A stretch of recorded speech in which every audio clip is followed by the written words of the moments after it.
now we will get into the appendicular skeleton.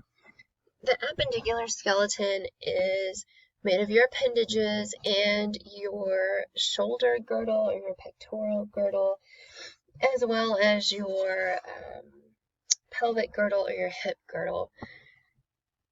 So we will start by getting rid of the ligaments again. We are going to start with the scapula. So when we are looking at the appendicular skeleton, you will need to know which side is left and which one is right, as well as which side is anterior and which side is posterior. So if you look at the scapula, you have this prominence, this spine that sticks out on the back side, on the posterior side of the scapula. On the anterior side of the scapula, if you can see through the ribs, it is nice and smooth, which makes sense. You don't want the spine of the scapula facing the other way, because then it would be digging into your ribs, and that would not be very comfortable. So when you're looking at the scapula, the spine is on the posterior side. The humerus, which is this bone right here, articulates with the scapula at this, it's a really small groove. It's called the glenoid cavity. Okay, and so this is how you can figure out if you have a left scapula or a right scapula, because you just look for that glenoid cavity. The glenoid cavity always faces laterally, always faces on the outside of the body. Okay, so once you figure out which side is the posterior side, which side is the anterior side, you can then figure out if you have a left scapula or a right scapula. Okay, so let's get into the scapula. We'll click on it, we'll isolate it, double click to zoom in.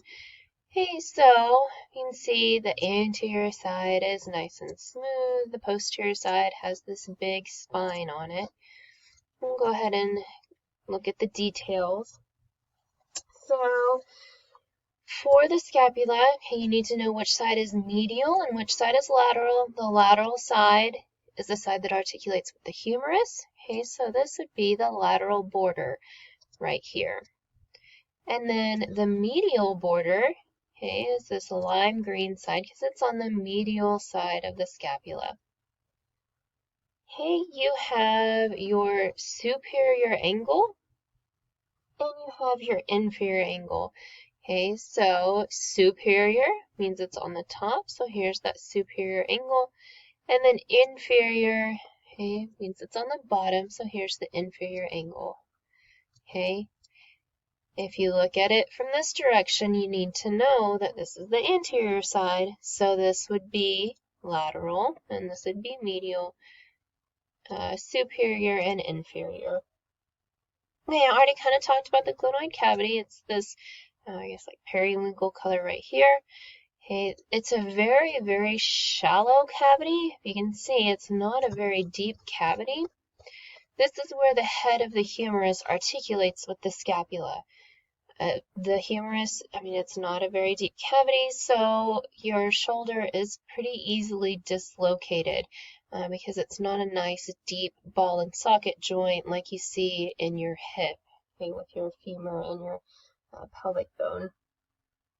Okay, then if we'll turn it back around, so here's your spine, okay, right here. And then you have this little process right here. It's called the acromion process. This is the enlarged end of the spine. Okay, so this sits on the back side. It kind of hugs the back side of the head of the humerus. This right here, okay, at the top of this acromion process, this actually articulates with the clavicle. Here in a second, I'll back out and we'll actually look at this articulation because it's kind of hard to picture it when you're just looking at the scapula. Then you have the coracoid process. Okay, this is the coracoid process right here. This is an attachment point for lots of muscles. So it's kind of neat if you have this clicked, you can go to the muscle attachments Okay, you can see right here, the biceps muscle, your big arm muscle, attaches to that coracoid process. Okay, your bicep muscle is very strong, your biceps brachii, and so that's why this process is so large, because this muscle pulls on this bone and makes this nice big process. Okay, and then, oh, if my mouse will work with me, okay, your pectoralis minor has an insertion on that coracoid process too. Your pectoralis minor is right below what you probably know of as your pecs, okay, your big chest muscles. Okay. So we will, I think that's, yeah. So we will exit this. We'll go out of isolate mode so that you can see the articulation of, see there's that acromion process that kind of hugs, excuse me, the backside of the head of the humerus. And this is where that acromion process articulates with the clavicle right here. So this is known as your acromioclavicular joint, or your AC joint right here. So the clavicle actually kind of wraps around your shoulder and kind of wraps around and articulates right here with the scapula. Okay, so since we're on the clavicle, we have it highlighted, we'll go ahead and talk about your clavicles. And we'll actually zoom out a little bit. Okay, so your clavicles, if you can see, your collarbones are curved, and they're curved for a reason.